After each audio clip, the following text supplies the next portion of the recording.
Let me tell you about RT. We got the story from Timcast.com. Staff of RT America laid off as network announces it is halting production. In a memo to its employees, RT America cited unforeseen business interruption events. Yeah, it could be war. But let me tell you something. Just said war in quotes. Let me tell you about Russia Today and Sputnik. I was at the RT and Sputnik offices in 2016 during the election with Cassandra Fairbanks, and the people in that office, every single one save Cassandra, was a pro-Democrat, pro-Hillary activist or individual. They were crying when Donald Trump started winning and then when he won. People were crying. How many rubles were you paid to say that, Tim? 0 rubles. All of the rubles. We No, it's all Bitcoin these days. We know He promised he'd from get the the Russian dossier that the Ukrainians had nothing to do with. No. That Russia wanted Trump to win. We know this. Well, you look at the content that RT has promoted, the people they've hired. They're anti-war, anti-establishment, and typically leftists.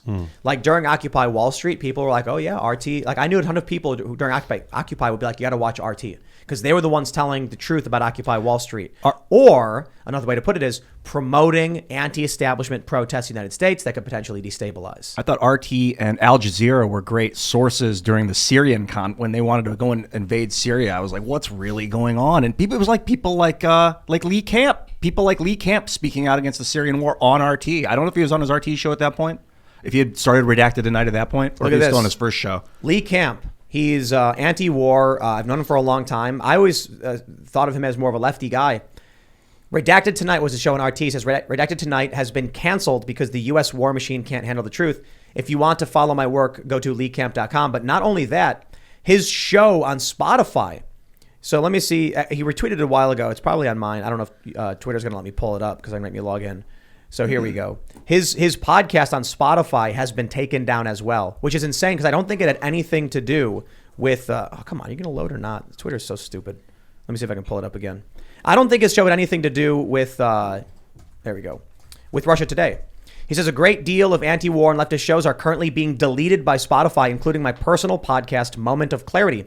You can continue to get all of my stuff by signing up for my email list at leecamp.com and radindiemedia.com. My question is, if that's just Lee Camp's personal podcast, which he also has on YouTube, Moment of Clarity, he's got 18,000 subscribers, why did he get banned from Spotify?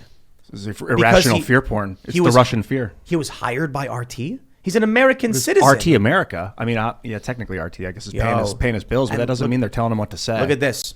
Rachel Blevins, who does not work for RT anymore because RT doesn't exist, is labeled Russian state-affiliated media on Twitter. She's never going to be able to get rid of that. None of these people are. I hope they do. I mean, this is something I want to talk about Majid Nawaz with. How long after you commit a crime or some sort of transgression do you have to bear the title of that? Just think about what this means moving forward, the hysteria. Well, when they are labeling people as Russians, what happens if this war escalates?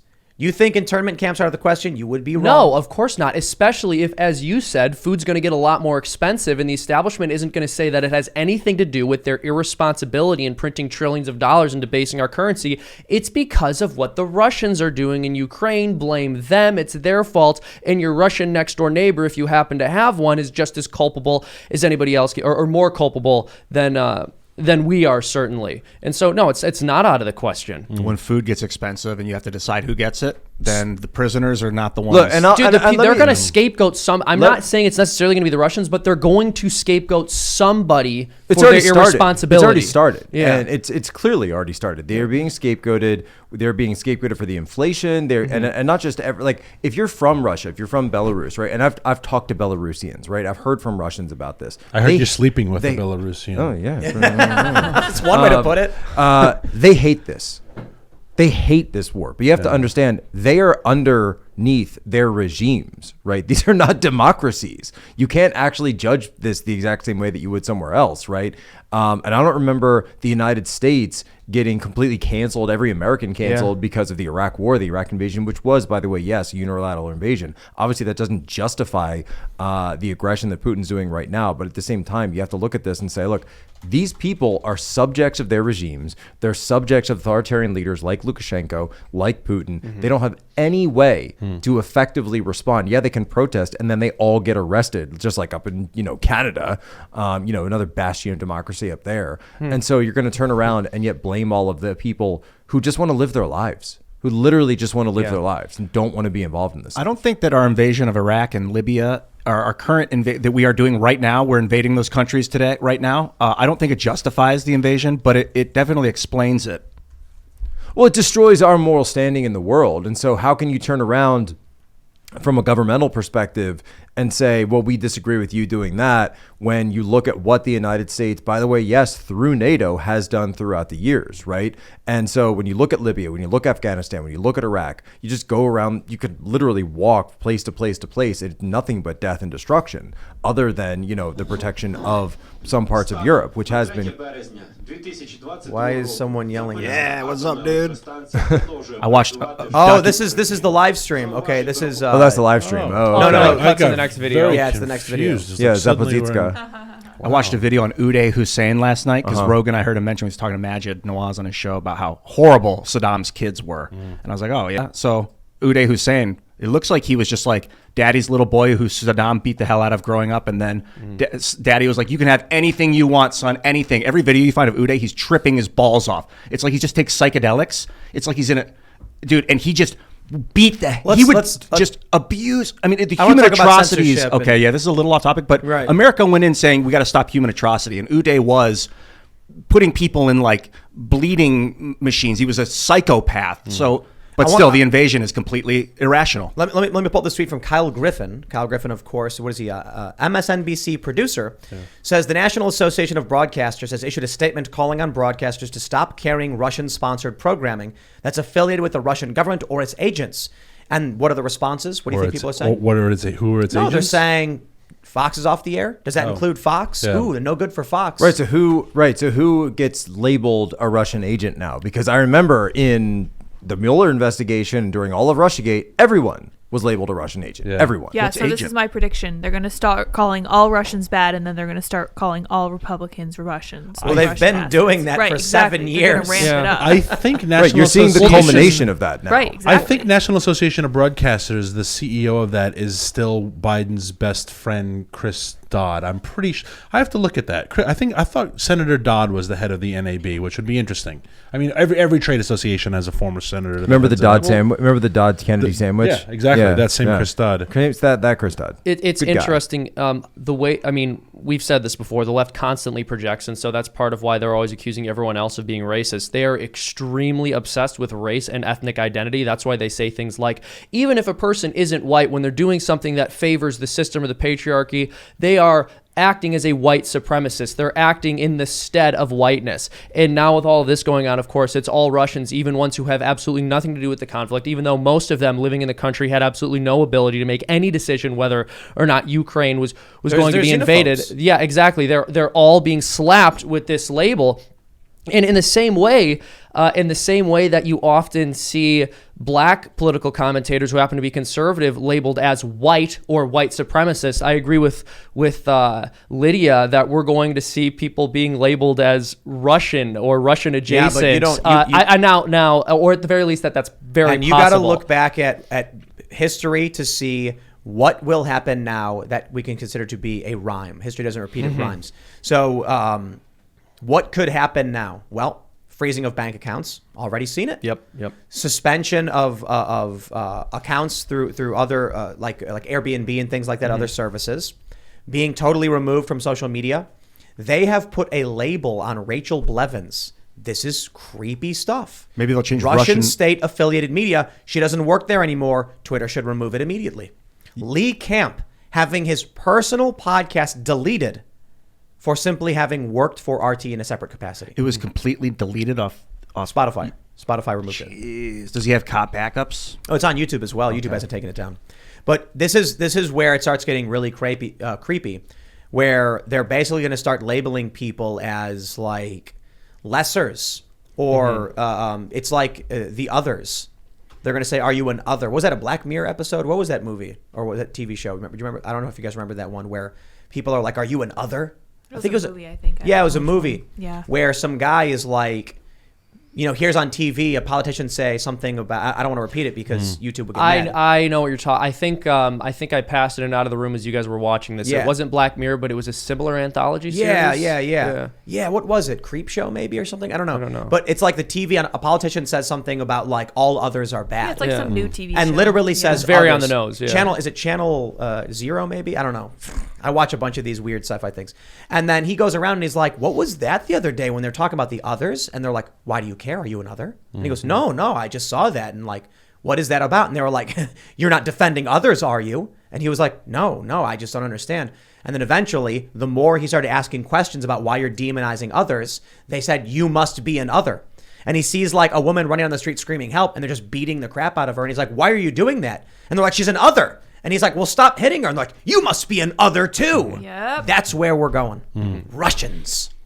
They're going to ban you. They're going to shut you down. They're going to put a label on you. Let me correct myself. Chris Dodd is Motion Picture Association. Oh, They're too going to bad. make Want to you. make it clear. They Sorry, are- Senator Dodd. They are going to make you wear a tag on your social media profiles identifying you as Russian state-affiliated media. And 30 years ago, Seinfeld did that skit with the AIDS ribbon. Who won't wear right. the ribbon?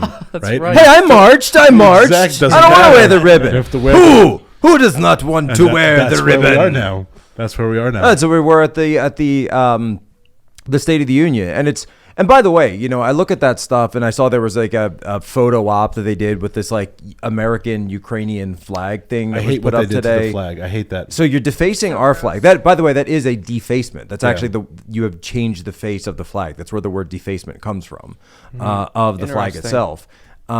In order to do that, so you're not actually going to do anything for the people of Ukraine. You sold them all these weapons, and you provoked Russia. You talked about them joining NATO, so you lied to them about that. And you sold them this false promise. Now that Russia is pissed off, they're attacking you. They've gone completely insane. So they're shelling cities at this point. They're using artillery on cities. And Russia's not going to stop because this is how Russia fights. And in the meanwhile, instead of actually helping the Ukrainian people that you promised, you're not going to do that. But you're going to hold photo ops and you're going to put on lapel pins and put up hashtags Hold up as a if that's sign. actually going to stop anyone Where from the camera- dying. The show is Electric Dreams. Thank you for Waffle Sensei. Nice. For, yeah, There Electric you go. Dreams. Awesome show, by the way. Yeah. That episode, seriously, I talked about it before. You guys should watch. It's the last episode. It's an anthology series. I thought it was absolutely fantastic. Can I ask? The otherization of people. Yeah, was that's amazing. brilliant. Wow. Can I ask something here? Does Twitter do this with people who are affiliated with state media, generally speaking, or are they only doing this to people affiliated with Russian state media? I think they do it Pretty with sh- Chinese state Yeah, media. they do. Okay. But do I've they seen do it it to with the China. BBC? No. Or the CBC? What about Indian state media? That's a great point. There's a lot I of don't Indian think state. they And do. NPR. Yeah. Yeah. Well, I think, what does NPR get, like It's like a 10%. microscopic Yeah. fortune? Yeah, for Al it? it's a Jazeera. small percent. All of Al Yeah. Jazeera is owned by the Qatari government. Yep. Yep. And So Al the Jazeera Emir of Plus, Qatar, Al Jazeera, That's- AJ Plus, all the rest Well, of it. you know what the amazing thing was about the demonization of Russia Today, which always confused me, was that Al Jazeera Plus pushed the exact same opinions as RT for the most part. For the most part, yeah. And it was funded by the Qatari government, yet it was never demonized, and I was confused by this. It was clear the issue was the nation of Russia and not the propaganda of it's not the messaging of what they're doing, it's the fact that Russia owns it.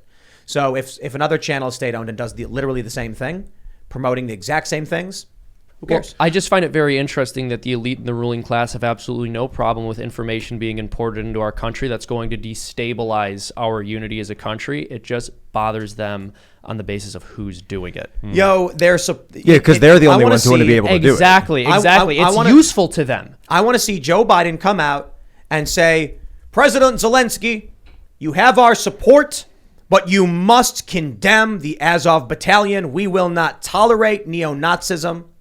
I want to see him stand by his campaign message about white nationalism and white supremacy and offer up his support to Zelensky and Ukraine, but condemn the neo-Nazis of the Azov Yeah, battalion. Tim, didn't Will you he know do it? the entire reason Joe Biden decided to run for president was Charlottesville?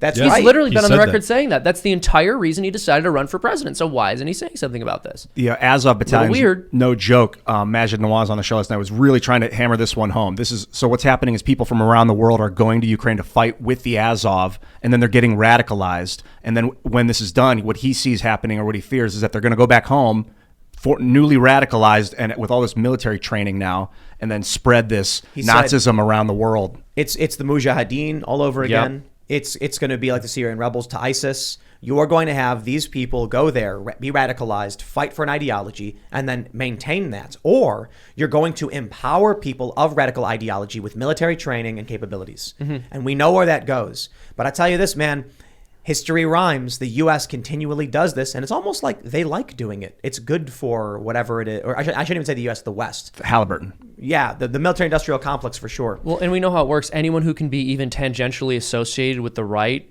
is a person who we can blame the entirety of the conservative movement for every single thing that they do. So they're constantly conflating regular conservatives with the far right, with Nazis, etc. And so if there are these attacks, if Majid's prediction comes true, and I think it's a very interesting and compelling one, then what's going to happen is you will have neo-Nazis engaging in violence more often because they'll have acquired combat experience. And then what's going to happen is they're going to say, look at the rise in far-right violence. Now we need to censor regular run-of-the-mill conservatives because it was them who radicalized people by pushing them down these rabbit holes, which turned them into Nazis. It's also an excuse to ramp up federal military police when you have internal strife like Nazism. On Yeah. the street. Thanks for checking out this segment from the Timcast IRL podcast. But if you want to check out the full show live, tune in Monday through Friday at 8 p.m.